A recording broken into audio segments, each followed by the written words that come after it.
सबसे पहले तो मैं अपनी पार्टी की ओर से राज्य के चौथी बार जो मंत्रिपरिषद के मुखिया के तौर पर माननीय मुख्यमंत्री हेमंत सोरेन जी को धन्यवाद देना चाहता हूं, उनका अभिनंदन करना चाहता हूं कि कल के मंत्रिपरिषद में जिस प्रकार से उन्होंने इस राज्य को अगले 5 वर्षों के लिए आगे बढ़ाने के लिए अपने सहयोगी मंत्रियों को जो सलाह दिया, जो एक पथ प्रदर्शन किया, वो हमको लगता है कि एक नायाब आयाम को स्थापित किया। पहले ये आगाह कर दिया गया कि जनहित में और लोगों के बीच जो दायित्व प्राप्त मंत्री, उनका रहना कितना जरूरी है। हमने सरकार आपके द्वार जो कार्यक्रम को शुरू किया था, जहां पदाधिकारी चाहे वो थानेदार हो, तहसीलदार हो, बीडीओ हो, सीओ हो, सप्लाई अफसर हो,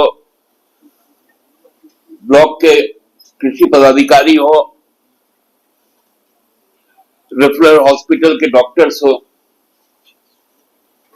गांव गांव पंचायत पंचायत में शिविर लगाकर लोगों के जो चाहिदाओं थे उनको संबोधित करने का काम कर रहे थे। अब मंत्रियों पर भी यह दायित्व सौंपा गया कि अब हर मंत्री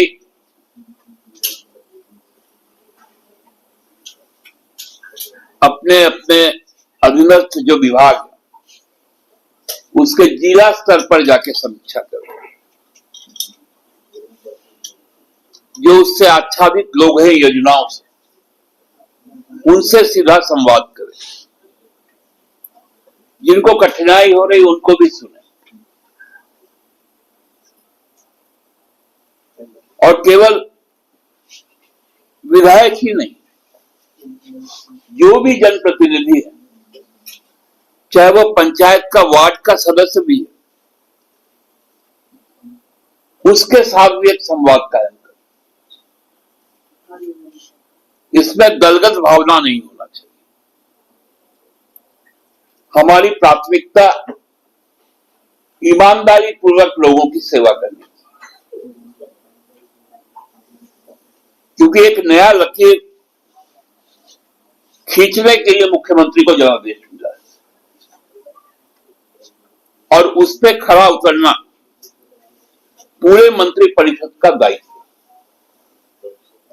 हमको लगता है कि यह मंत्रिपरिषद भी पहली बार एक ऐसा मंत्रिपरिषद है जिसमें जो सबसे बड़ा वर्ग है समाज का, ओबीसी का, उसका सबसे ज्यादा प्रतिनिधित्व तय किया। 7 मंत्री बनाएगा। उसके बाद जो जनजातीय समूह है,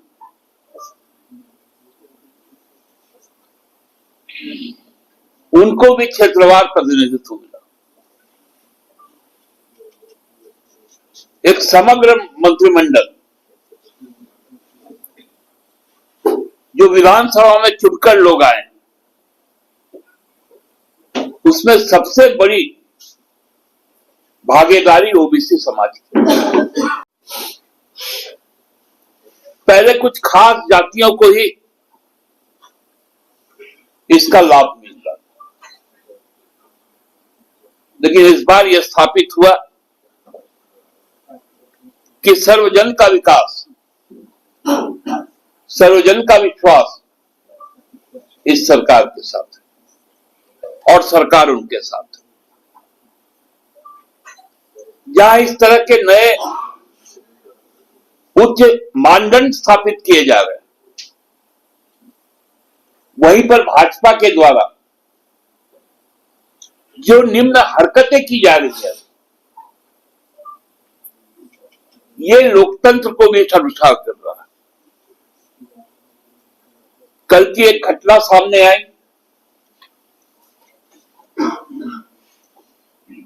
जब माननीय उपसभापति राज्यसभा ने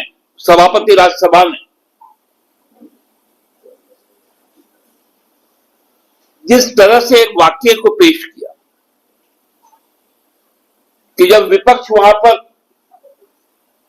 किसान आंदोलन की बात कर रहा था, किसान के मुद्दों पर चर्चा की बात कर रहा था, एक तरफ शंभू बॉर्डर में गोलियां चल रही थी और संसद में इसका गूंज ना हो, इसलिए एक मनगढ़ंत कहानी गढ़ा।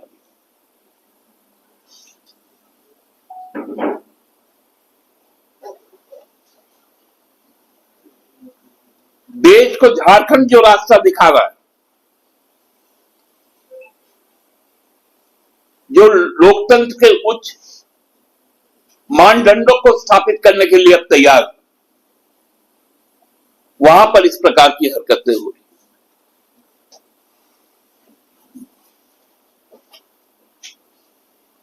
हम लोग जानते हैं, हम लोगों के पास में एक दायित्व आया और बहुत बड़ा दायित्व आया, और दायित्वों का निर्वहन भी हमको करना है।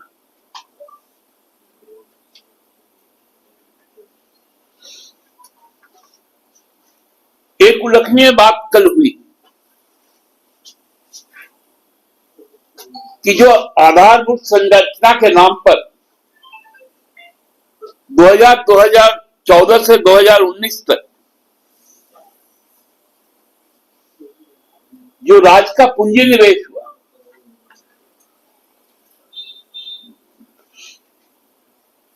उसकी उपयोगिता पर भी और जिस तरह के आयोजन हुए, उसको भी रोकने का प्रयास किया।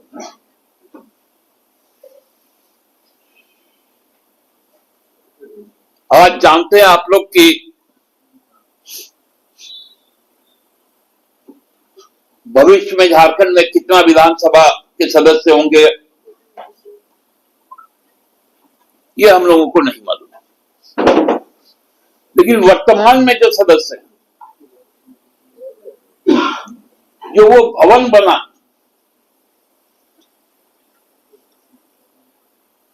आप लोग सबको ही गवाह हैं, 1/3 ही उसका उपयोगिता आज तक होते आई, 2/3 खाली है। इसलिए केवल ठेकेदार और दलाल बिचौलिए पुनः सक्रिय नहीं हो जाए, इसलिए भी कल का एक संदेश।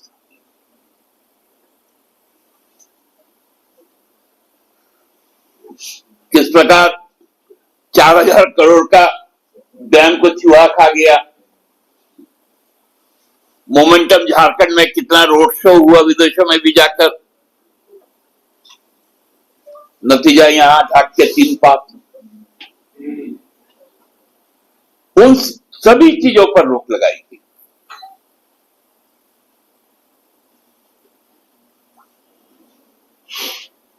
हम लोग तो बहुत आह्लादित कि जिस सोच के साथ सरकार आगे बढ़ने का काम कर रही है, वो कार्य जन जन तक पहुंचे, इसका लाभ को सुनिश्चित करना हर स्तर के जनप्रतिनिधि, क्योंकि उन पर विश्वास है लोगों का, उनके ऊपर में नहीं था। पुनः सरकार को बहुत बहुत शुभकामनाएं। 9 तारीख से संवैधानिक तौर पर विधानसभा का भी गठन हो जाएगा और पुनः जब मंत्रिपरिषद आगामी दिनों में बैठेगी तो बहुत सारी ऐसी योजनाएं और निर्णय लेंगी जो हमारे जो घोषणा पत्र है, निश्चय पत्र है, जिसके प्रति हम जवाबदेह हैं, उनको पूरा करेंगे। धन्यवाद। देखिए, ये कैबिनेट पूरी तरह से गठबंधन के तहत लड़े गए आपसी तालमेल में था और आपको पांडे जी, मैं इसलिए कह रहा हूं कि मैया सम्मान जिस विभाग से चलता है, महिला और बाल विकास, उसको माननीय मुख्यमंत्री ने अपने अधीन रखा है। ये उनकी सिंसियरिटी,